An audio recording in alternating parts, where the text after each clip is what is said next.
Hello student. Question यहाँ पे given है rope of length capital L and mass capital M hangs freely from the ceiling. तो चलिए diagram बनाते हैं। यहाँ पे एक रोप है जो कुछ इस तरीके से सीलिंग से हैंग्ड है। ठीक है, इसकी लेंथ एल दे रखी है, मास एम दे रखा है। अब हम ऑलरेडी जानते हैं, चलिए पहले पढ़ लेते हैं आगे। If the time taken by transverse wave to travel from bottom to the top of the rope is capital T, then time to cover first half length is. तो यहाँ पे बहुत अच्छा क्वेश्चन है, बहुत ध्यान से समझिए इसे। देखिए, ट्रांसवर्स वेव नीचे से ऊपर की तरफ ट्रेवल करती है, बिल्कुल ठीक है, कोई इशू नहीं है ना। ट्रांसफर वेव आपकी कैसे ट्रेवल कर रही है? फ्रॉम बॉटम टू टॉप, ठीक है ना। अब वेव तो कैसे ट्रेवल करती है आप जानते हो, तो यहाँ इस तरीके से बना लेते हैं। इस तरीके से ऊपर की तरफ ट्रेवल कर रही है थ्रू थ्रू दिस रोप, है ना। रोप के थ्रू ट्रांसवर्स वेव ऊपर की तरफ ट्रेवल कर रही है। और हम जानते हैं कि अगर हम बात करें स्पीड की, ट्रांसवर्स वेव की स्पीड की थ्रू स्ट्रिंग, तो वो क्या होती है? v equal to under root जो टेंशन है divided by mass per unit length of rope. यहाँ तक क्लियर है बात? इतना क्लियर है हमें। अब सवाल क्या उठता है कि जब आप नीचे से ऊपर जाओगे यहाँ पे रोप में, तो टेंशन इंक्रीज करेगी। बात क्लियर है? अब मान लो मैं एक पोर्शन ले लेता हूँ यहाँ पे। पहले तो यहाँ पे कोऑर्डिनेट लेते हैं। तो कोऑर्डिनेट के लिए मैं क्या करता हूँ? कोऑर्डिनेट के लिए रोप के बॉटम को मैं y इक्वल टू 0 ले लेता हूँ। तो ये कितना हो जाएगा? y इक्वल टू एल हो जाएगा। चलिए इस तरीके से समझ के चलते हैं। ये कोऑर्डिनेट सिस्टम मैंने वर्टिकल में y ले लिया। अब मैं मानता हूँ यहाँ पे कहीं पे एक क्रॉस सेक्शन लिया जिसका डिस्टेंस यहाँ से कितना है या यहाँ से कितना y है। बात क्लियर है? तो यहाँ पे टेंशन कितनी होगी, यहाँ पे टेंशन कितनी होगी वो हमें सोचनी है।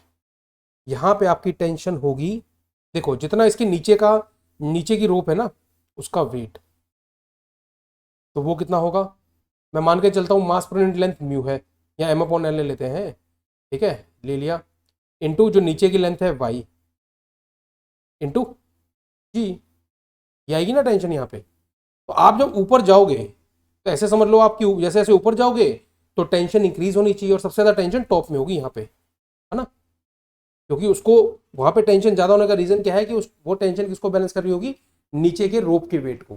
तो जैसे जैसे ऊपर जाओगे रोप का जो वेट है वो इंक्रीज करता जाएगा, क्योंकि ज़्यादा पोर्शन आता जाएगा। तो टॉप में टेंशन सबसे मैक्सिमम होगी। तो किसी रैंडम प्लेस पे मैंने टेंशन ऐसे निकाल ली। अब यहाँ पे अगर मैं बात करता हूँ वेलोसिटी की, इस पर्टिकुलर पोर्शन में यहाँ पे मैं ट्रांसवर्स वेव की वेलोसिटी की बात करता हूँ, तो वो क्या आएगी? इसी रिलेशन से हम देखेंगे। वो आएगी under root T upon mu. कितनी आएगी? टी अपॉन म्यू, तो M upon L into Y into G आ जाएगा। और म्यू क्या होता है? मास पर यूनिट लेंथ, तो एम अपॉन एल आ जाएगा। तो ये कैंसिल आउट हो जाएगा मामला सारा। ठीक है, तो वी कितना आ जाएगा? Under root Y into G आ गया। वी कितना आ गया? अंडर रूट वाई इंटू जी। यहाँ तक तो बात एकदम क्लियर है। और मैं वी को और कैसे लिख सकता हूँ? मैं वी को पता कैसे लिख सकता हूँ? मैं वी को d y by d t भी लिख सकता हूँ। ये बात क्लियर है आपको?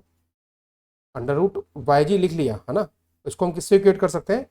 D Y upon d t से भी कर सकते हैं। तो यहाँ पे अब मैं क्या करूँगा? इंटीग्रेट करूँगा। इस रिलेशन को मैं यूज़ करने वाला हूँ यहाँ पे, और मैं सोचता हूँ कि इसके आगे इसको मैं कैसे कर सकता हूँ।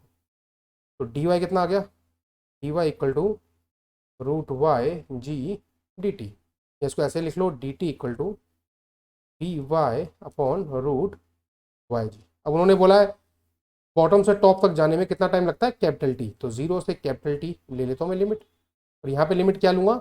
वाई की वैल्यू कहाँ से कहाँ जाएगी बॉटम से टॉप तक? जीरो से कैपिटल एल। तो इंटीग्रेट कर लेते हैं। T minus zero equal to one upon root जी। ठीक है, वन अपॉन रूट जी, और integration of D Y upon root Y zero से एल। तो सॉल्व करते हैं। T equal to one upon root G, that is sorry multiply में आएगा इसके, नॉट इक्वल टू, साथ में इसके मल्टीप्लीकेशन में आएगा आपका d Y upon root y, तो आ जाएगा टू रूट वाई। और लिमिट क्या लोगे? L zero. टी कितना आ गया? वन अपॉन रूट जी। ठीक है, टू रूट एल वैल्यू आ जाएगी यहाँ पे, टू रूट एल।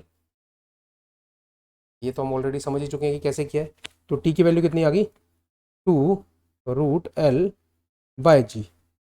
चलिए ठीक है, टोटल टाइम पीरियड मैंने निकाल लिया। तो उन्होंने बोला time to cover first half length, time to cover first half length. तो मैं बच्चे यहीं से प्रोसीड करने वाला हूँ, मैं यहाँ से प्रोसीड करूँगा इस बार, क्योंकि लिमिट बस इतनी लूँगा, 0 से फर्स्ट हाफ लेंथ तक का टाइम मैं स्मॉल टी ले लेता हूँ dt, और फर्स्ट हाफ लेंथ तक 0 से L/2 कर देंगे यहाँ पे, dy upon root Y G कर देंगे।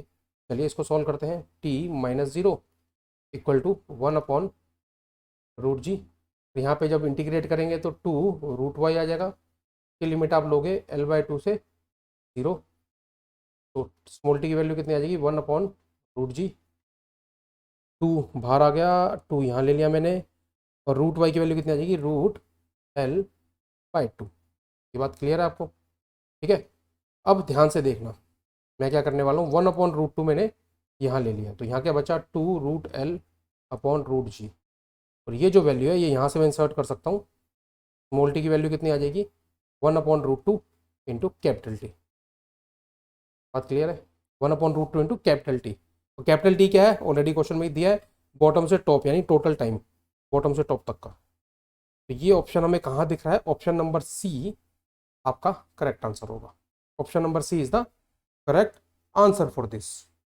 बात क्लियर है? तो I hope I have answered your question, simple question था, थोड़ा इंटीग्रेशन वगैरह लगा के आपको बस चेक करना था। Thank you very much.